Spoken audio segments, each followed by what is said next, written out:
Nggak banyak. Nah, terus ini prosesnya, kalau misal semakin tinggi pertumbuhan MS, maka MS naik, berarti AD geser ke kanan kan? Kalau AD geser ke kanan, maka inflasinya akan meningkat. Ini kalau di model ADAS.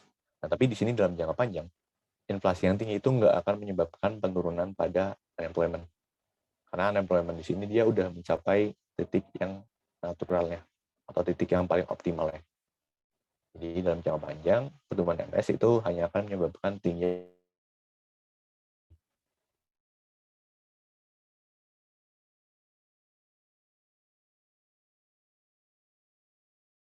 LRPC-nya antara ujung-ujungnya nanti tegak lurus. Ngikutin LRAS yang tegak lurus juga.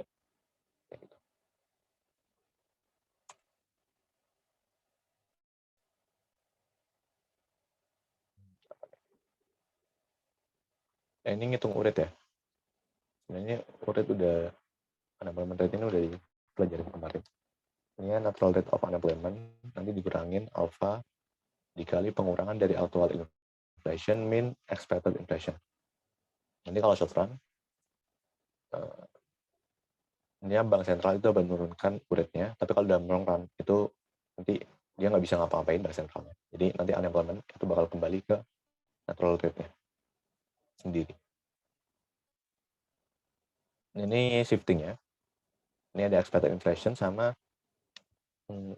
apa tadi? Supply shocks. Nah, itu ada event yang khusus sendiri, supply shocks. Ini expected inflation dulu. Ini kayaknya udah dijelasin bapaknya kemarin. Tapi gue ulang bentar ya. Ini awalnya di titik A. Ini. Actual inflation di P. Ini actual inflation. Inflation ini simbolnya P ya. Dan ada expected inflation, simbolnya ntar PE. Mereka dua-duanya itu sama dengan 3%. Anggapannya 3%. Uretnya waktu di 6%. Ini kondisi initialnya, kondisi awalnya. Nah, nanti di sini misalkan Bank Sentral dia mau meningkatkan inflasi 2% lebih tinggi daripada expected inflation. Ya berarti nanti dia bakal bergerak ke titik B dalam short run. Jadi dari A ke B. Jadi inflasi nanti jadi 5%. Karena Bank Sentral itu mau meningkatkan inflasi 2%. Nah, di sini titik B, unemployment-nya itu jadi 4%. Kalau cara ngitungnya, ini pakai rumus yang tadi. Ini, rumus yang atas ini. Natural rate, min A, dan kurung actual inflation, min expected inflation. Masuk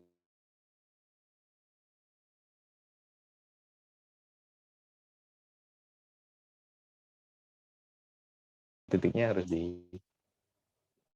tahu ya, khusus buat yang Phillips curve ini, cara ngitungnya. Nah, di long run, dalam jangka panjang, sini expected inflation dia bakal menyesuaikan dengan sendirinya. Jadi awalnya 3%. Jadi PE-nya tadi di titik B ini PE-nya tetap 3%. Tapi actual inflation-nya itu naik 5%. Tapi di long run nanti PE ini bakal menyesuaikan sendiri. Dari awalnya 3 ntar jadi 5. Jadi dia ngikut ke actual inflation yang sekarang. Kenapa gitu? Karena ya nanti ini di sini ada pengaruh pasarnya lah. Ini pasar bakal menyesuaikan sendiri ya, nanti expected dari masyarakat itu bakal meningkat secara sendiri ya, tergantung dari nanti aktualnya berapa. Jadi nanti di sini PC itu bakal meningkat ke kanan. PC di sini maksudnya Phillips curve-nya. Jadi dari B ke C. Jadi nanti uretnya bakal kembali ke titik semula. Intinya pada akhirnya di sini pengangguran itu harus kembali pada natural rate. Tapi meskipun nanti ekonominya akan berakhir pada tingkat yang lebih tinggi atau hyperinflation di sini. Jadi inflasi itu bisa bilang cukup bahaya.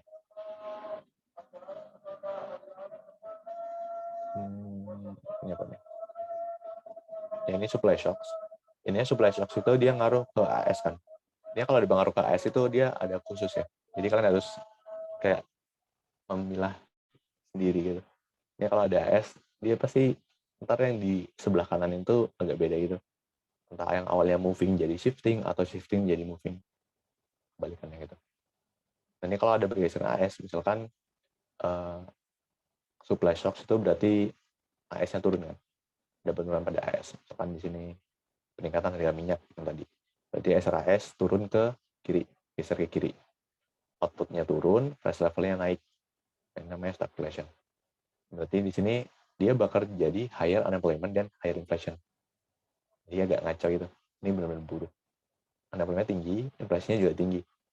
Padahal harusnya kalau unemployment tinggi, harusnya inflasinya rendah kan. Tapi ini kebalikannya gitu. Sama-sama jelek semuanya. Nanti di sini, nah pembuat kebijakan itu nanti bakal menghadapi trade-off yang lebih buruk antara inflasi dan pengangguran. Intinya gitu sih. Makanya di sini PC-nya bisa geser ke kanan. Jadi kalau PC geser ke kanan nanti inflation-nya ini sama kayak yang kiri sih. Inflasi naik, unemployment-nya naik juga. Ini ngaco. Nah, ini cost of reducing inflation. Jadi apa sih? Apa ada animasi? Nah, ini cost of reducing-nya. Ini nanti ada yang namanya disinflation.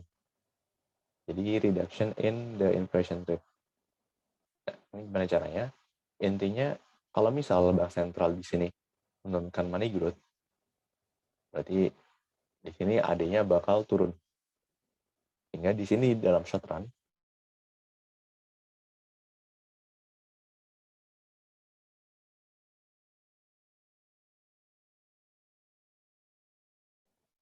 jadi bank sentral mau menurunkan si tingkat inflasinya. Itu nanti di short run dia bakal geser dulu ke kanan, ke B. Nah, ntar di in the long run, nanti expected inflation-nya dia bakal menyesuaikan sendiri. Nah, kalau si expected inflation itu menyesuaikan dengan menggeser PC, maka PC geser ke kiri. Nanti unemployment-nya kembali ke titik semula, PC. Jadi di sini inflasinya turun, unemployment juga turun. Nah, tapi biayanya itu ini ada yang namanya disebut sacrifice ratio. Jadi ini percentage point of annual output loss per 1% point reduction in inflation. Jadi untuk mengurangi inflation rate sebesar 1%, ini bakal mengurangi 5% of 1 tahun output. Jadi J-nya harus berkurang 5%. Jadi misalkan sekarang inflasinya 3%. Di Indonesia itu 3% inflasinya. 3. Ya, BI itu 2,8 sampai 3,5 kalau nggak salah. Target inflasinya. Nah, bayangin kalau lu mau nurunin inflasi sebesar 1%, berarti negara ini harus mengorbankan outputnya sebesar 5%. Jadi outputnya harus diturunkan dulu sebesar 5%. Padahal 5% ini itu outputnya Indonesia sekarang. Kayak growth-nya sekarang kan 5%. Jadi ini bakal gede banget 5%-nya. Makanya kalau misal ada inflasi, itu bakal susah banget nuruninnya. Karena ya ini, harus ngorbanin si outputnya.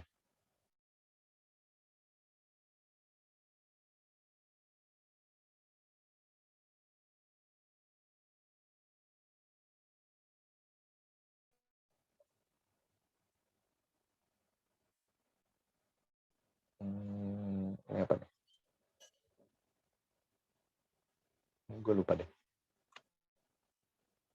Dan agak gak penting juga soalnya teori. Oke, rangkumannya jadi PC ini tentang Philip Forbes tadi. Philip Forbes-nya berarti ini pemerintah itu bisa mengaruhinya melalui monetary dan fiskal. Dan punya berbagai macam pilihan. Terus in the long run, nanti inflasinya itu bakal ditentukan oleh money growth. Dan unemployment-nya nanti bakal sama dengan natal rate-nya. Berarti nanti kurva PC-nya bakal tegak lurus atau nilai sempurna. Nah, ini ada event tertentu kayak supply shocks dan perubahan dari expected inflation. Yang keduanya ini nanti bakal menyebabkan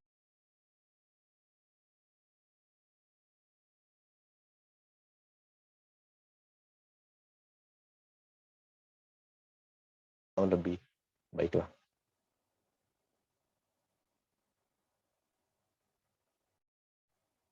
Fed bisa mengurangi inflasi. Ya ini kayak adjustment-nya doang buat Fed.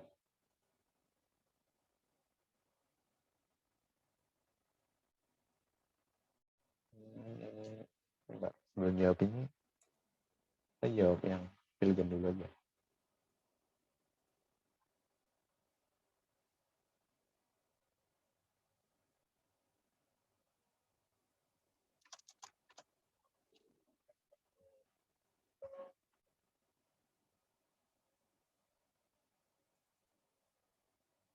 Ya, bisa.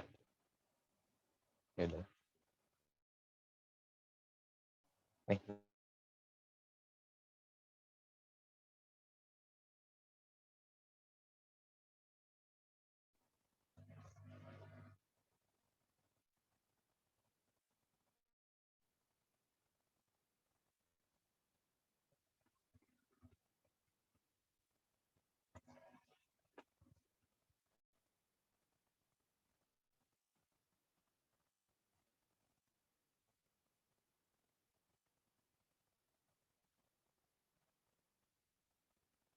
gue sambil ngabsen ya.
Yuk, ada yang menjawab?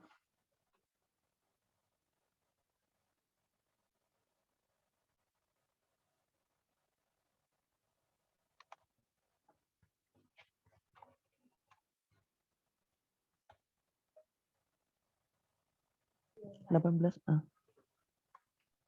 Iya, boleh. 18. Ayo.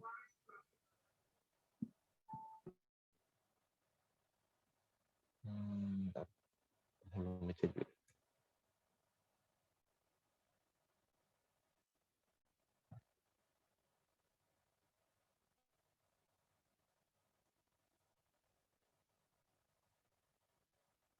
Kok orang lagi dekat? Enggak. Bukan. Ini kurva penawaran soal.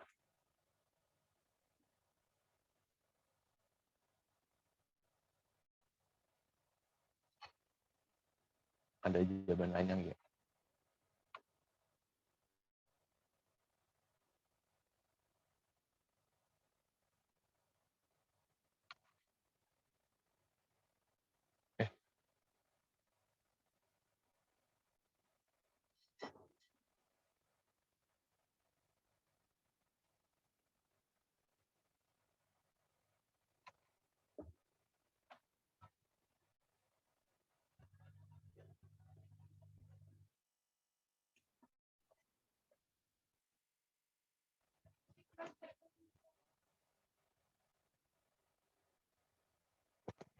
Sorry, bener nih.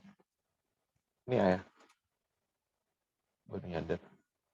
Ntar kita balik.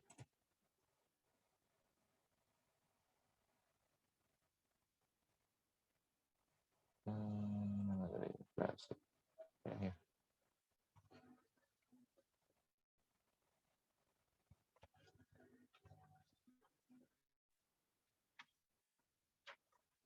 Oh, iya.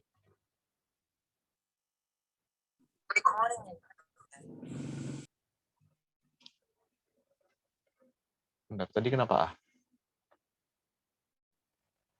Ini jaga putu ya? Iya. Kenapa ah?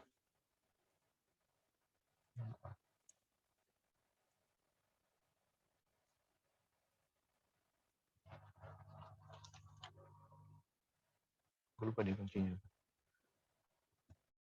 Jadi cuma lihat pengangguran sama inflasinya. Sih. Tapi sisanya kurang ngerti juga. Oke, jadi ini harusnya ada ya. Tapi gue nggak tahu kenapa ini kuncinya barusan gue buka ini yang A anjir. Karena yang itu nggak sih Kak? Banyak Yang karena dia kan di sepanjang kurva yang SRAS-nya yang bergeraknya. Walau ada yang bergerak, tapi dia itu di sepanjang SRAS Oh, gitu. iya. Iya, iya gue lupa. Iya benar, tinggalin. Jadi ininya di sini ini kurva ini dia kan ada bergeser AD kan. Nah, bergeser AD ini ada titik-titiknya A dan B. Ini meskipun ada yang bergeser, tapi A dan B ini pengaruhnya itu dari si AS-nya. Jadi titik A dan B di kurva PC ini dia itu pengaruh dari A dan B dari SRAS. Ini gitu.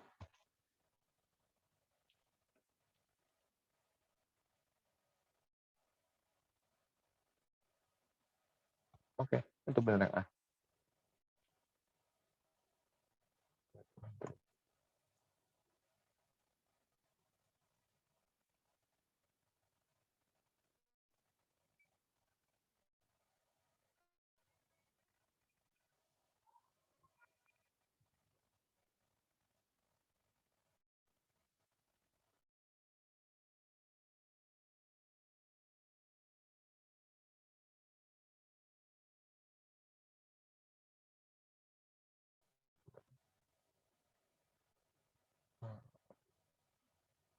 Ya, ya benar B. Jadi intinya bentar, kenapa dulu B? Karena kalau dalam jangka panjang tuh tingkat pengangguran tuh udah ditentukan sama pasar tenaga kerja, terus sudah ada upah minimum gitu-gitu. Sedangkan inflasinya lebih ke jumlah uang beredar, kayak udah nggak ada hubungan lagi gitu dalam jangka panjang. Ya, oke, thank you Erin. Nah, itu tadi ya. Tadi kan sih. Itu dan Erin.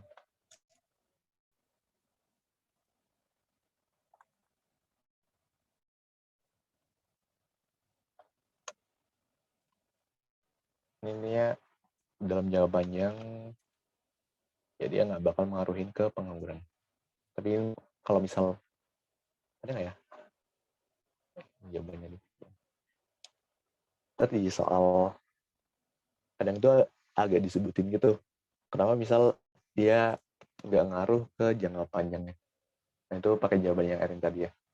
Jadi ada pengaruh di masalah misalkan efficiency wage, union dan lain sebagainya. Terus ini gue jawab langsung aja. Jadi 19 ini berbaca.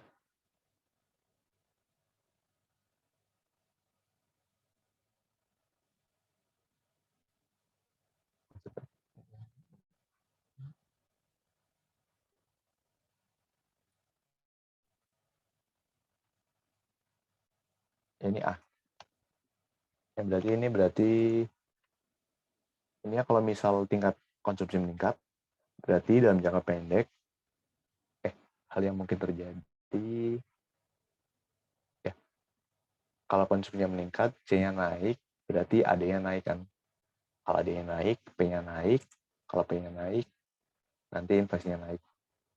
Ya, berarti ini yang berarti inflasi naik itu sama dengan tingkat pengangguran yang akan menurun, yang berarti A.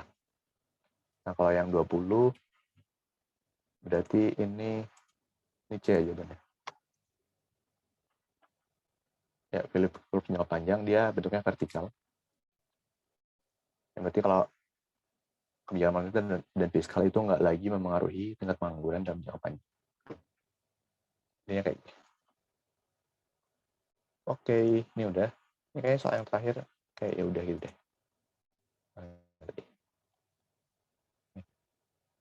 Ini kayak teori-teori yang tadi sih. Ini kayak lebih ke jawaban atas teori yang tadi. Jadi bisa dibaca sendiri aja. Nah, nanti kalau sempat, insya Allah. Ini gue bakal bahas yang 36 ya. Kayak buat videonya gitu. Nanti gue upload di YouTube. Ini nanti ada 6. Ini sebenarnya bisa dibaca sendiri dan lebih enak baca di BanQ karena beneran lengkap. Dan menurut gue ini chapter yang paling seru aja. Karena ini bakal meskipun nanti di UAS itu apa ya, kalian bisa nyontek langsung di buku. Jadi jawaban di buku itu udah fix gitu. Tapi ini bisa kayak jadi mempertanyakan itu kenapa si PE2 ini bisa penting nanti ke depannya biar kalian bisa ngerti yang makro. Ini seru kok yang di 6. Oke. Kalau gitu bentar gue belum kelar yang absen.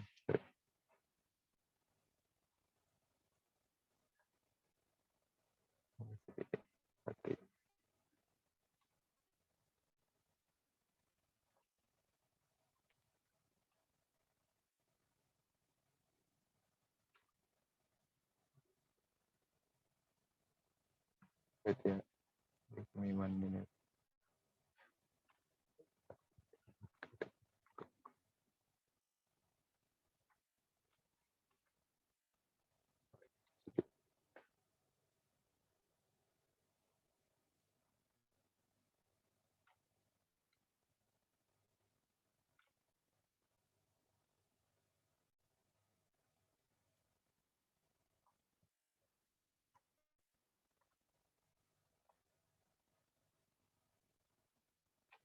Oke, yang nggak masuk siapa nih?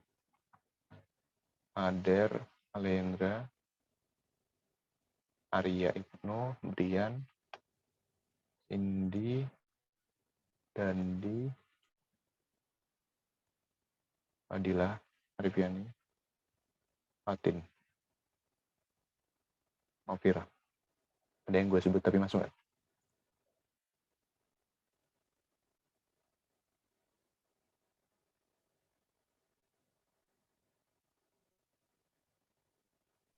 Kak, maaf Kak, tadi Dandi ada sini di partisip.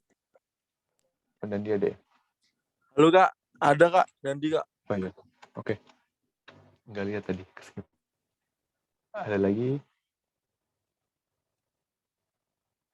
Ada Adisti, Arya, Brian, Cindy, Adila, Fatin, Vira. Oke udah. Ntar kalau misal ada yang skip bisa chat gue aja. Oke, gue stop dulu. Thank you semua udah hadir. Dan sampai ketemu minggu depan. Jangan lupa tugasnya ya. Oke, makasih. Kasih Kak.